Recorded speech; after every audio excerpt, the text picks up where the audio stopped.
I came home for my grandpa's memorial, and my mom's new husband said he was the man of the house now, but I made sure it was tied to my name years ago. So I gathered proof and took the house back in court. Things got messy even before I even put my bag down. Not a punch, a slap, fast and hard across my left cheek. Bourbon fumes rolling off my mother's new husband like heat off asphalt in August. The sound was a flat, sharp crack in the hallway of the house I grew up in. "Welcome home," he slurred. I didn't move, didn't cry, didn't say a word. I just stood there in the doorway of my dead father's house, holding my carry-on bag with both hands, feeling the heat bloom across my cheekbone. And I thought one thing with perfect crystalline clarity: he just made the biggest mistake of his life. My mother stood at the top of the stairs in her housecoat watching. Our eyes met for exactly 1 second, long enough for me to see the flicker of shame cross her face. Then she closed her bedroom door. I'd flown back to Ohio on a Tuesday evening. 11 years away, 2 suitcases, one with clothes, one with legal documents. I hadn't come home to grieve. I hadn't come to reconnect. I'd come because my grandmother called me at 7 in the morning while I was reviewing quarterly audit reports in my Manhattan office, and she said 4 words in a voice that was paper thin but iron steady. "You need to see this. My name is Claire Matt. I'm 30 years old. I'm a senior forensic auditor at one of the top financial intelligence firms in New York. I have a master's degree in accounting, 4 years of active military service, and the kind of reputation in my field that means partners twice my age return my calls on the first ring. I am also the daughter of Sergeant First Class David Matt, United States Army, 2 tours in Iraq, Purple Heart recipient, amateur woodworker, and the best man I have ever known. He died when I was 18, roadside IED. They told us on a Wednesday. I had already taken my first semester of college tuition money and used it to help Mom make the mortgage payment on the house he'd bought with his veteran's loan. Mom was devastated, completely hollowed out. She could barely make coffee in the morning, let alone navigate bank paperwork and property taxes, and a mortgage she'd never had to think about while Dad was alive. So I handled it. I was 18 years old, and I handled it because that's what soldiers' kids do. We adapt, we solve. I co-signed the mortgage. I helped restructure the payment plan. And because I had just taken my first contract law elective at Ohio State, and my grandfather, my mother's father, 68 years old, sharp as a tack, a retired county clerk who had spent 40 years watching people get cheated by fine print, because he sat beside me at the bank and said quietly into my ear, "Read everything, Claire, every word, and then add your own words."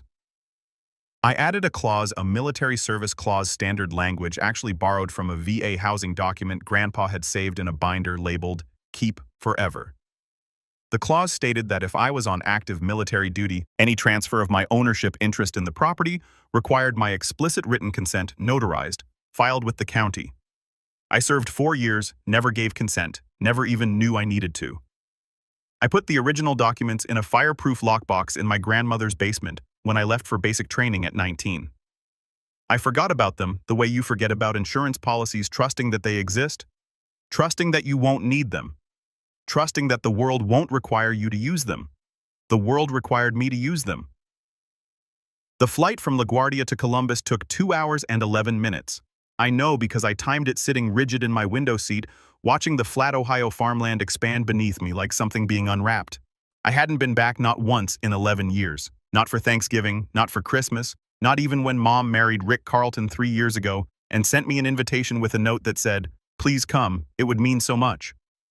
I'd sent a card and a check and my regrets. I regretted the regrets now. I rented a silver Honda Accord at the airport and drove to Maple Street on muscle memory alone. The neighborhood looked smaller than I remembered, the houses closer together, the trees shorter, the yards less impressive. Everything does that when you've been gone long enough, it shrinks. But the house at 1247 Maple looked wrong in a way that had nothing to do with memory. Dad's garden, the one he'd planted with heirloom tomatoes and climbing roses and a ridiculous amount of marigolds because he read somewhere that they kept pests away, was gone, replaced with white gravel and a plastic bird bath. Dad's basketball hoop, the one he'd installed for my 13th birthday, helping me get the pole perfectly level with a torpedo level and a patience I didn't appreciate at the time, had vanished without a trace. Even the old oak tree in the side yard looked wrong. Half its branches were gone, pruned back aggressively, probably because they'd grown over Rick's new garage addition. The mailbox read, "Carlton, not Matt." I sat in the rental car for a full 3 minutes. Then I got out and walked to the front door and knocked. Mom answered, smaller than I remembered, grayer. She pulled me into a hug that felt like an obligation fulfilled rather than a reunion.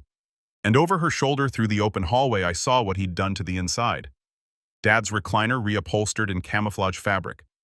Dad's custom-built bookshelves gone replaced with particle board units from Walmart. One of them visibly sagging under the weight of Rick's hunting trophies. Family photos gone replaced with mounted deer heads and a collection of bass fishing plaques. And in the downstairs bathroom, I saw it when I excused myself to use it 20 minutes later, a Confederate flag shower curtain. In the bathroom, my father had tiled by hand. My father, who'd bled in Fallujah for this country. I stood in that bathroom for a long moment looking at that shower curtain, and I felt something lock into place inside me. Something cold and precise and very, very focused. That night, after Rick hit me and Mom closed her door, I didn't sleep. I lay on the pull-out couch in what used to be my bedroom, now crammed with Rick's bowling trophies and hunting gear smelling of cigarettes and mildew, and I worked. First, photos. I propped my phone against a water bottle and photographed my face from 6 different angles. The handprint was still clearly visible on my cheekbone, reddish-purple against my skin, stark and damning under the flashlight. I took close-ups. I took wide shots showing the room for context. I noted the time on each one, 11:47 p.m. Tuesday. Then I opened my legal app and filed a detailed incident report. Date, time, location, description of the assault, description of my mother's response, description of the physical evidence, timestamped, automatically uploaded to my secure cloud account. Then I texted my assistant Maya in New York. Need you to contact Morrison and Associates first thing Monday. Jonathan Morrison specifically. Tell him it's Claire Matt, he'll know who I am. Property dispute in Ohio, hostile environment, possible assault charges. I'll send documentation in the morning. Then I sat quietly in the dark and thought about my grandfather and about everything he'd taught me. And I made a list, everything I needed, everything I was going to do. Then I drove to Grandma's house. She was awake, of course she was, 81 years old and sharp as a brand new blade, sitting at her kitchen table in a quilted housecoat with a cup of chamomile tea and a look on her face that said she'd been expecting me since the moment I landed. Tell me everything, she said. I did. And when I finished, she reached across the table and placed her hand over mine and said, Jonathan Morrison will be at the memorial. I already called him, he's expecting you. Of course she had. Jonathan Morrison had been my grandfather's lawyer for 40 years. He was 63, lean, silver-haired, with the kind of quiet authority that comes from decades of being right in rooms full of people who thought they were smarter than him. He found me at the reception after the memorial where I was standing near the back holding a cup of terrible coffee and watching Rick drink from a flask he wasn't even trying to hide. Claire, he said, extending his hand, your grandmother said you might need me. I need more than that, I said, but you'll do for a start. I handed him my phone. He scrolled through everything, the photos, the incident report, the property records I'd pulled that morning showing the deed transfer, the mortgage statements I'd photographed in Rick's desk drawer while he was out. 3 months of missed payments sitting there in a pile like a confession. His expression didn't change. That's how I knew it was as bad as I thought. How soon, I asked. Monday morning, he said. First thing, we can file an emergency injunction to freeze all property transfers pending review. Given the assault documentation, he paused, studying a photo. We could potentially file an emergency protective order today. No, I said, I want this done right, completely irrefutably. I want there to be no question, no ambiguity, no crack for his lawyer to wedge open. Morrison nodded slowly. Your grandfather always said you were the smart one, he said.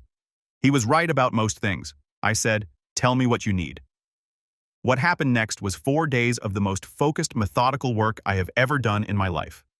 And I once spent 3 weeks reconstructing a $40 million embezzlement scheme from corrupted backup files. This was personal, which made it sharper. On Wednesday, I drove to the county courthouse and pulled every record associated with 1247 Maple Street. The original purchase agreement from 2009, the mortgage documents, the deed transfer from 14 months ago, when Mom signed the house into joint ownership with Rick. The home equity loan from 2 years prior, $40,000 taken against the property's value. I photographed every page. Then I drove to a title company 2 towns over, one where I didn't know anyone, and no one would recognize my name. And I paid $75 for a full title history report. It confirmed what I already suspected. My name was still listed in the county records, specifically in the Mortgage Covenant Documents Book 447, page 281, as a co-obligor with a conditional interest subject to existing claims as recorded in county records. Rick's lawyer had never checked page 281, or they'd checked it and didn't understand what they were looking at. Either way, amateur hour. On Thursday, I went back to the house while Rick was at what Mom called his usual Thursday, which turned out to be the sports bar on Route 9, where he spent most afternoons. I told Mom I was getting my remaining belongings.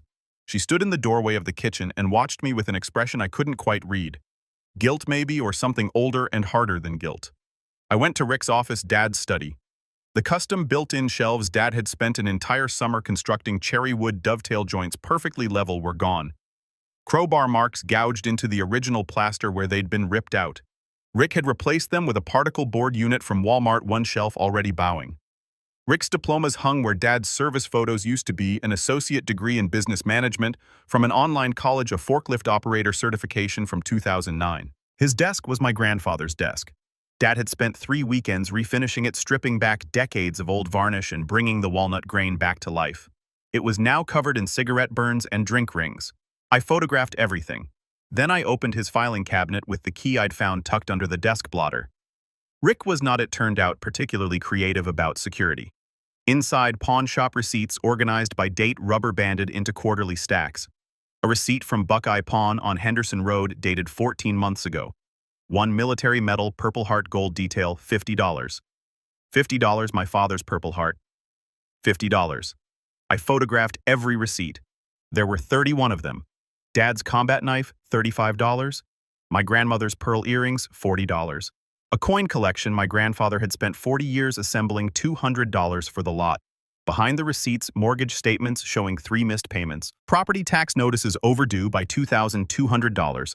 Credit card statements in Mom's name with $18,000 in charges she'd clearly never authorized. And at the back of the drawer, tucked inside a manila envelope labeled MISC, the home equity loan documents. Mom's signature on the loan was wrong. Not subtly wrong, dramatically, obviously wrong. My mother's handwriting is small, precise, slightly left-leaning. 30 years of secretarial work had made it automatic. The signature on the loan document was large, rushed, slanting right. I had a notarized copy of Mom's actual signature from the original 2009 mortgage documents in my bag. I set them side by side and photographed them together. Then I called Morrison. "We have forgery," I said. "How clear?" "Clear enough that I could see it, and I'm not a handwriting expert." "I know one," he said. Dr. Patricia Chen, certified forensic document examiner, 22 years, testified in federal court. "I'll get her on the phone."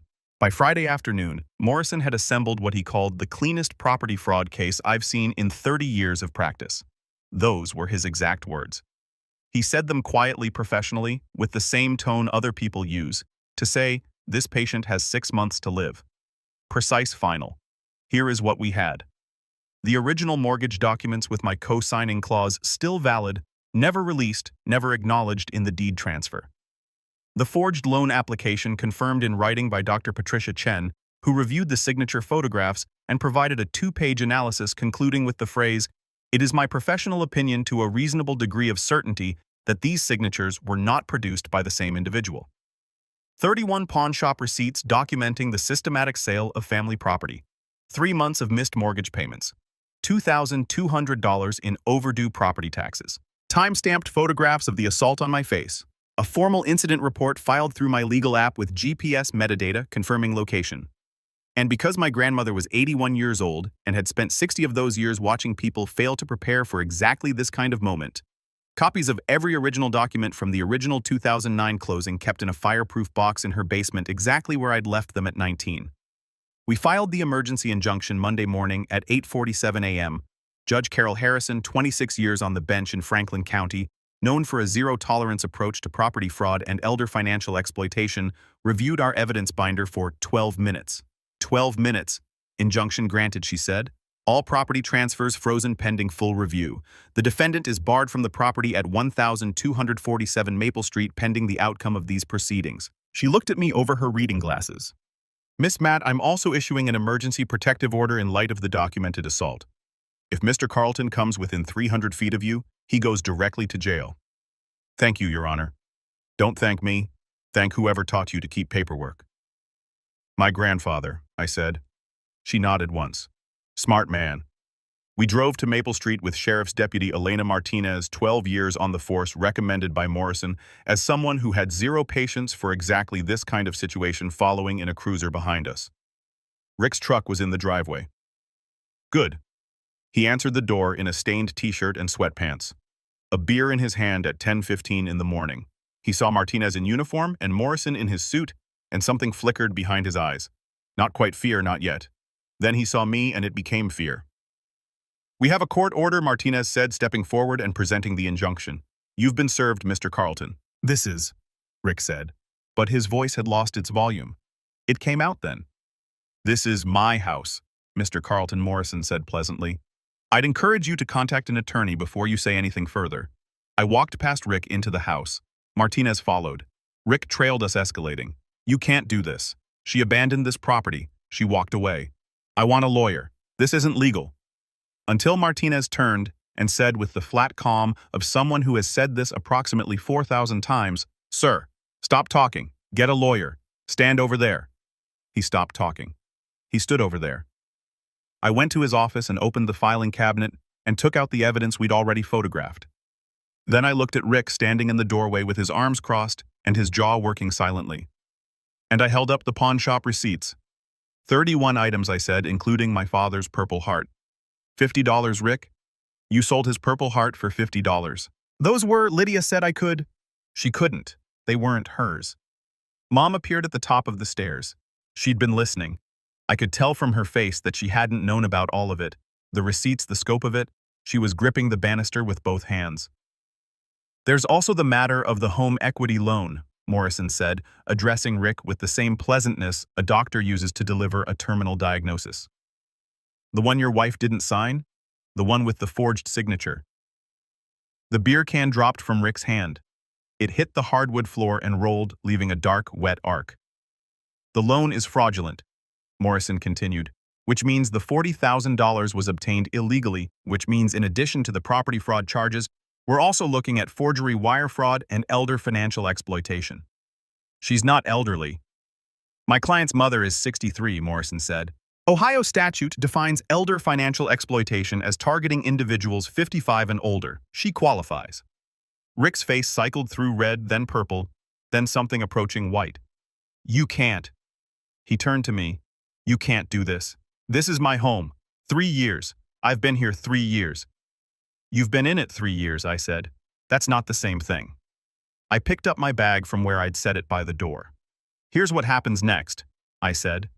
"Morrison files the civil suit today. The DA gets our documentation this afternoon. I spoke with Assistant District Attorney Kevin Briggs this morning. He's been briefed. There will be criminal charges. Your assets are frozen. You have approximately 48 hours before this property legally reverts to the original ownership structure with protections that will prevent this from happening again." Rick looked at me with something that wasn't anger anymore. It was something worse. Naked animal calculation, trying to find the exit in a room that had no exits. "I didn't know about the clause," he said finally, quietly, almost to himself. "I know," I said. "Your lawyer should have checked page 281 of the County Records Book 447. It's clearly referenced in the deed transfer documents." I tilted my head. "Did your lawyer check the deed transfer documents?" His silence answered the question. "My grandfather," I said, "spent 40 years as a county clerk watching people sign things they didn't read and lose things they never should have lost."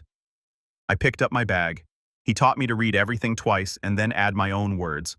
I walked to the door. Martinez fell in beside me. Behind me, I heard Rick say something. It was quiet, and it wasn't to me. I think it was to himself, or to the room, or to whatever version of his life he'd constructed in this house that was currently collapsing around him. I stepped out into the November sunlight. The yard looked wrong without Dad's garden. It would look right again. I'd already called a landscape architect. Morrison came out behind me, rolling his sleeve back down over his watch. "DA's office confirmed. They'll process the criminal complaint by end of day," he said. "You should expect an arrest within 72 hours. "Good. Claire," he paused. "What you found in the walls, are you going to tell me what it was?" I looked at him. "Not yet," I said. "Here is what I hadn't told anyone. On Saturday morning, while the contractors were doing the initial walkthrough assessment, I'd hired James Okafor of Okafor Construction, whose grandfather had served with my father and who had driven 3 hours from Columbus, because when Tom Rodriguez called and explained the situation, James said, "I'll be there Saturday," without asking what it paid. James had called me down to the basement. "Miss Matt," he said, "you need to see this." He'd been assessing the water damage to the east basement wall, tracing a damp patch up from the floor joists. He'd pulled back a section of original drywall that Rick had inexplicably never replaced or renovated. Behind it was a metal box approximately the size of a shoebox, sealed with a combination padlock. I knew the combination immediately. My birthday. Dad had used it for everything. Inside, wrapped in 2 layers of plastic sheeting and a piece of chamois cloth, his original service record. Every deployment order, every commendation, every fitness report from 22 years of service. A separate envelope containing photographs from his 2 Iraq tours that I'd never seen.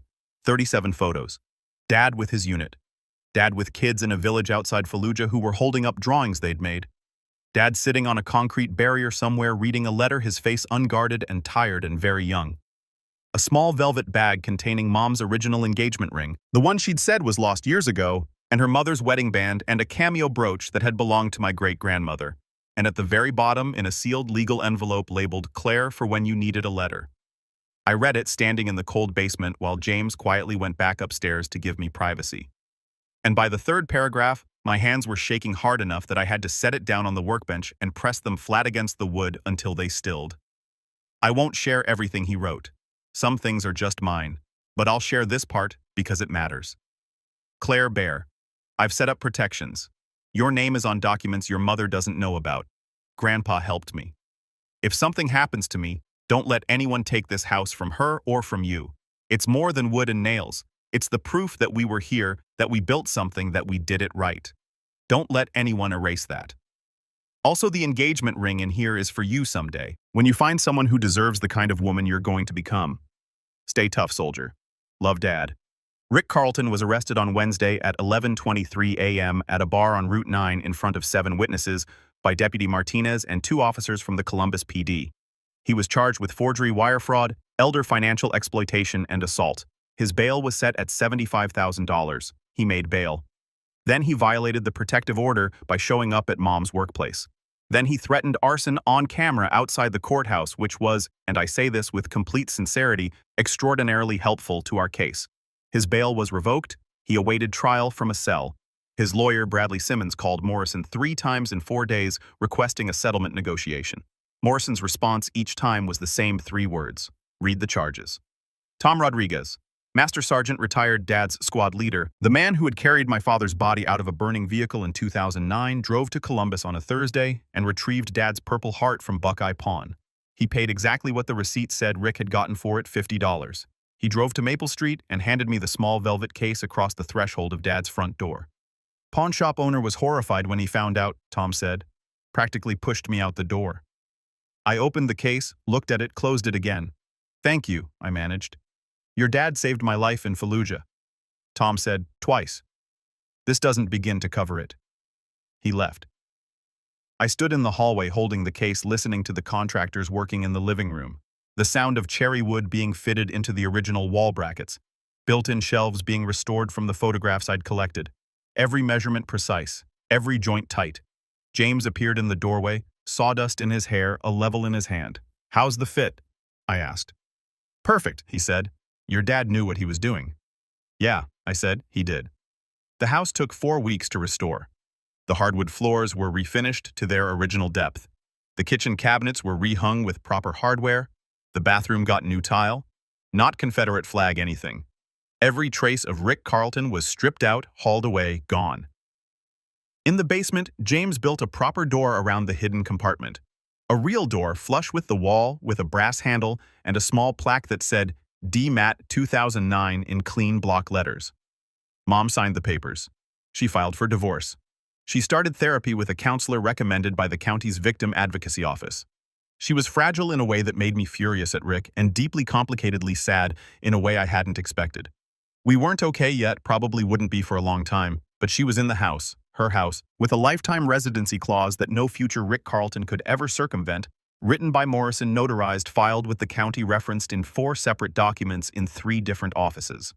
I flew back to New York on a Sunday afternoon. I sat in the departure lounge at Columbus International with a cup of terrible airport coffee and Dad's Purple Heart in my carry-on bag wrapped in the ShamWow cloth next to the letter. My phone buzzed. Morrison Rick's attorney accepted our terms. Full confession, complete accounting of sold assets, full restitution to your mother. He pleads to all charges. Sentencing is the judge's discretion, but we're looking at 5 to 7 years minimum. I put the phone down, picked up my coffee, thought about a man who had looked at everything. My father built the shelves, the floors, the garden, 22 years of service, a Purple Heart, a marriage, a daughter, and seen nothing but something to sell. Thought about how he'd looked at me in that hallway drunk on cheap bourbon and swung. Thought about the moment in his office when he read page 281 and the color left his face. That moment when he understood that the quiet girl who'd left for New York hadn't been running away. She'd been building a case. My flight was called. I gathered my bag, and somewhere over rural Ohio, looking down at the flat, familiar landscape through the scratched oval window, I thought about what my grandfather said every single time he handed me a document to read. Take your time, read every word, and then add your own. I did, Grandpa. I really did.